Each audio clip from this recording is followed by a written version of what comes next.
সালামু আলাইকুম। এই যে আমরা আসছি একটা গরুর ভিডিও করব, আপনাদেরকে দেখাবো। এখন আমি এই গরুর ভিডিও করার জন্য এই যে আমরা কয়েকজন আছি এখানে এই গরুর খামারে ঢুকবো। আসসালামু আলাইকুম। এখন আপনাদেরকে আরেকটা ভিডিও দেখাবো হলেন এই যে গরুর খামারিদের জন্য যে ভিডিওটা আছে, এই যে দেখতে পাচ্ছি, এই দেখেন গরু, এগুলো হলেন দেশি গরু। এই যে 4টা গরু আছে, একটা গরু দেখা যাচ্ছে এই যে অনেক সুন্দর, খুব লাল টকটকা। এই যে আর একটা দেশি গরু, আর একটা আছে করজ গরু। আপনারা যা দেখতে পাচ্ছেন, এই যে আমার এক চাষি চাচা আছে। কাকা, এই গরু কি এগুলা কিনছেন না বাড়ির? এই যে এই সাদা আর এই কালোটা বাড়ির গরু, আর এই লাল আর এই লালটা কিনা? এই লাল এই দুইটা কত দিয়ে কিনছিলেন? 1,45,000। কতদিন আগে কিনছিলেন এই দুইটা গরু? কার্তিক, আগুন, পৌষ, মাঘ, 3 মাস হচ্ছে। তাতে এখন এই গরু দুইটার দাম কিরকম হতে পারে? দুইটি 2.5 লাখ টাকায় 3 মাসে মোটামুটি খরচ বরচ বাদ দিয়ে 1,025 কি থাকবে? বড় গরুটা কি কিরম দাম হতে পারে এখন আনুমানিক? এই যে বড় সাদা লাল কালো সাদা দেখতে পাচ্ছি,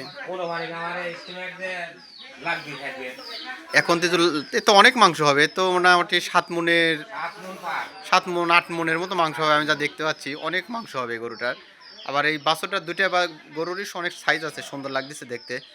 আপনি এটা কতদিন হলে এইভাবে এই ফার্মটা করছেন? আপনার এই ফার্মটা করা মোটামুটি ধরো 3 বছর হবে।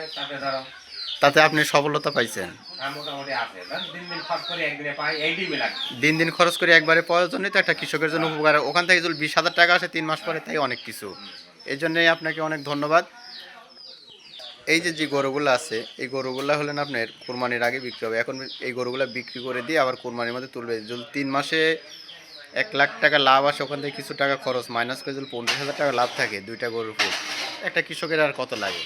এরকম যদি বছরে 4 বের গরু পালন করে, তাহলেই আপনারা দেখতে পাবেন যে গোটা বছরে 2 লাখ টাকার মতো ক্যাশ আছে দুইটা গরুর উপর। যত নিয়ে এরকম করে 4টা গরু পালতে পারে। এই যে 4টা গরু দেখছি, 4টা গরু কোরবানি আসতে মোটামুটি তাও 8 থেকে 9 লাখ টাকা দাম হবে।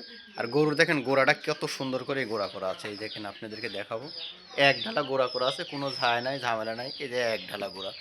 এই যে কার্পেট পাড়া আছে, কার্পেট পাড়ার জন্য যাতে গরুর এই হেঁটু খালি না যায়, যাতে গরুর গায়ে ঘা না হয়, আর এই যে গরু যাতে একটু সুস্থভাবে ভালোভাবে শুয়ে থাকতে পারে। দেখেন মাইজিটা কত সুন্দর করে পাকা করছে, গরুর থাকার কোনো ঝামেলা নাই। এই যে সাদা গরু ময়লা হওয়ার কথা, কিন্তু ওই পরিমাণ ময়লা নাই। আপনারা দেখতে পাচ্ছেন পাকা করছে, গোড়াটা কত সুন্দর, গোয়ালটা পরিষ্কার রাখছে। গোয়াল পরিষ্কার রাখা মানে একটা চাষির গরু সবসময় ভালো থাকবে। এই যে দেখতে পাচ্ছেন কত সুন্দর পরিষ্কার করে রাখা আছে। আপনাদেরকে এই ভিডিওটা দেওয়ার জন্য চেষ্টা করলাম। দেখি যদি ভালো লাগে সবাই একটা করে সাবস্ক্রাইব করবেন, শেয়ার করবেন, কমেন্ট করবেন যে কীরকম হলো আমার ভিডিওটা।